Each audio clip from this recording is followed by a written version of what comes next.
अस्सलाम वालेकुम। मैं हकीम मोहम्मद शहज़ाद और आज हम लेकर के हाजिर हुए हैं एक नया टॉपिक, और वह है होपिंग कफ, कुकर खांसी, काली खांसी।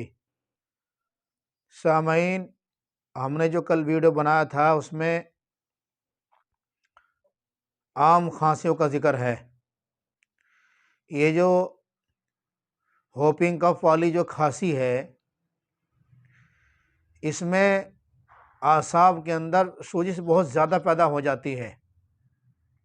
होपिंग कफ वाली जो खांसी होती है, आसाब के अंदर इन्फ्लेमेशन आ जाती है, सूजिश पैदा हो जाती है, खून का दौरान दिमाग की तरफ को ज़्यादा रहता है और दिल इसके अंदर साकिन होता है।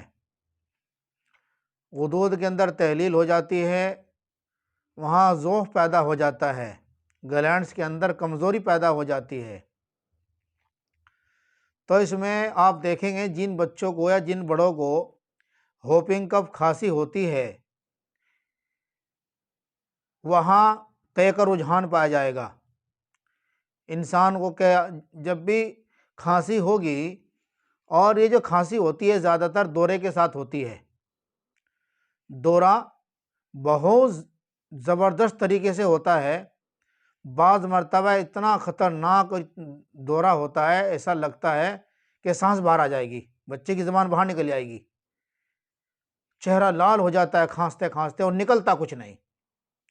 वजह कि जब फेफड़ों पर रुतूबत ज़्यादा पड़ती है और फेफड़ा उसको बार बार बार बार जो है उसे निकालने की कोशिश करता है, पकड़ने की कोशिश करता है।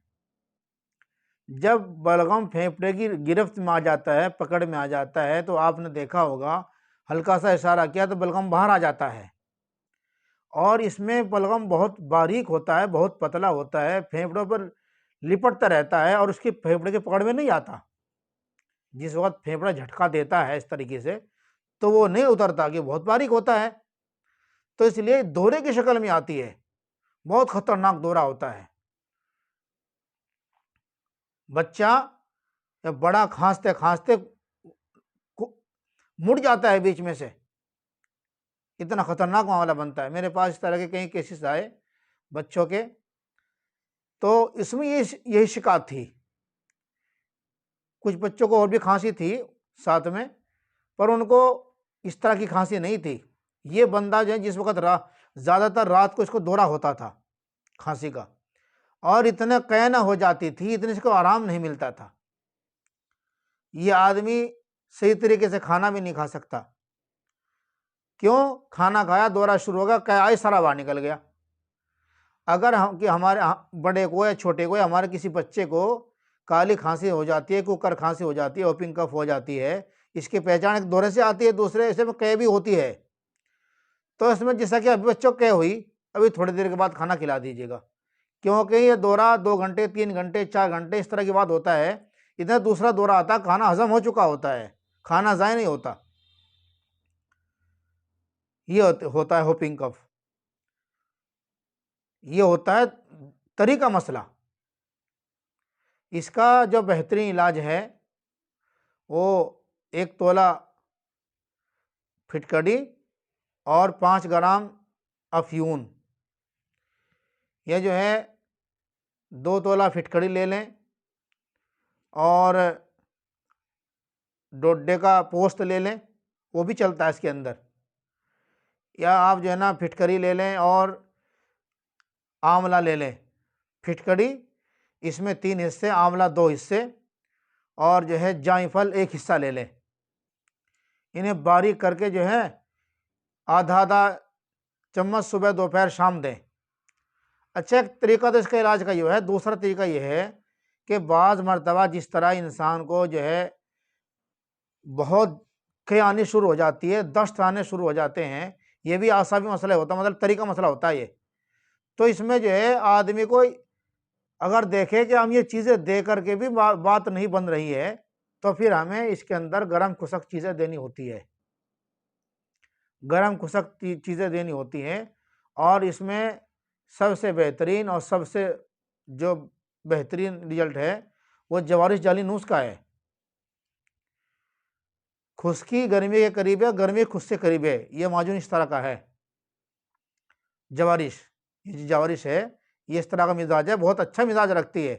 अगर इसके अंदर कोई इस तरह की चीज़ मिला दी जाए तो इसका मिजाज जो है ना गर्मी की तरफ चलने लगता है, कोई इस तरह की चीज़ मिला दी जाए तो खुश्की की तरफ चलने लगता है। तो जवारिश जानी उसका इस्तेमाल करा दे खाना खाने के बाद, बाकी इसको भी देते रहें।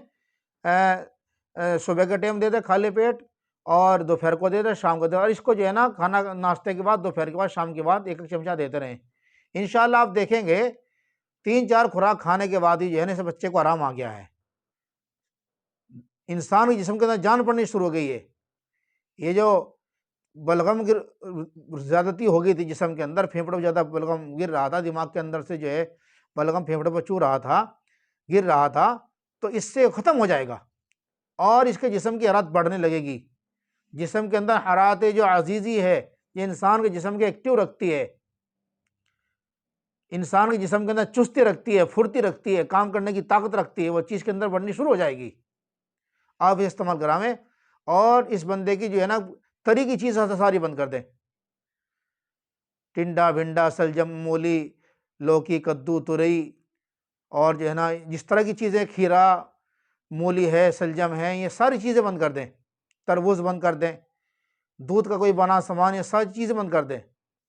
इस बच्चे को आप बेसन का बना हुआ कोई सामान, आलू छोले राजमा, इस तरह की चीज़, और ये इस बच्चे को जो है मूंगफली भी खिलावें, खूब मूंगफली खिलावें। जिस खांसी में इस तरह का मामला बनता है वहाँ मूंगफली खिलाए। जैसे बहुत से लोग ये कहते हैं कि मूंगफली जो है ना खांसी पैदा करती है। मूंगफली खांसी पैदा ना करती। अगर मूंगफली खांसी पैदा करती, जितने मूंगफली खाने वाले सारे खांसी के मरीज हो जाते। खांसी उसी की बढ़ाएगी जिसके अंदर खांसी हो रही होगी, मतलब खुश्की वाली खांसी।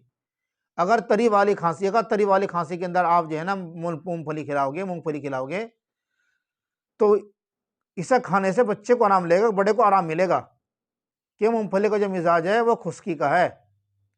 तो इसलिए जो है ना बीमार आदमी अगर खुश्की का है और उसे खांसी की शिकायत है, मूंगफली शुरू कर दे खाना, 2-4 मूंगफली खाएगा, खांसी शुरू हो जाएगी, उसको एकदम ऐसा शुरू हो जाएगा ना भाई ये तो खांसी बढ़ गई है। मूंगफली खांसी नहीं करती, तंदुरुस्त आदमी खाता नहीं, कितने खा रही हैं, जितनी मूंगफली पैदा सारी खाई जाती है। तो इसलिए जो है आप इस पर अमल करें और जो चीज़ मैंने खाई इसे बंद कर दें। इंशाअल्लाह जो है ना 5-7 दिन के अंदर बच्चा आपका ठीक हो जाएगा। और अल्लाह की ज़ात जिस वक्त आप ये नुस्खा इस्तेमाल कराएंगे, आपको 2 दिन के अंदर रिजल्ट नजर आएगा कि वाकई इसके अंदर दम है। तो इसलिए आज हम लेकर के आते हैं काली खांसी और पिंक कफ। बहुत तकलीफ का मौजू है ये भी, मतलब तकलीफ होती है इससे, बच्चों को बहुत ज़्यादा तकलीफ होती है, बच्चे का चेहरा लाल हो जाता है, आंखें लाल हो जाती हैं, सूज जाती हैं, माँ बाप को देख कर घबरा जाते हैं मेरे बच्चों को क्या हो गया है। तो हम आज इसके वास्ते लेकर आए थे ताकि उम्मत को फ़ायदा हो और आपको फ़ायदा हो।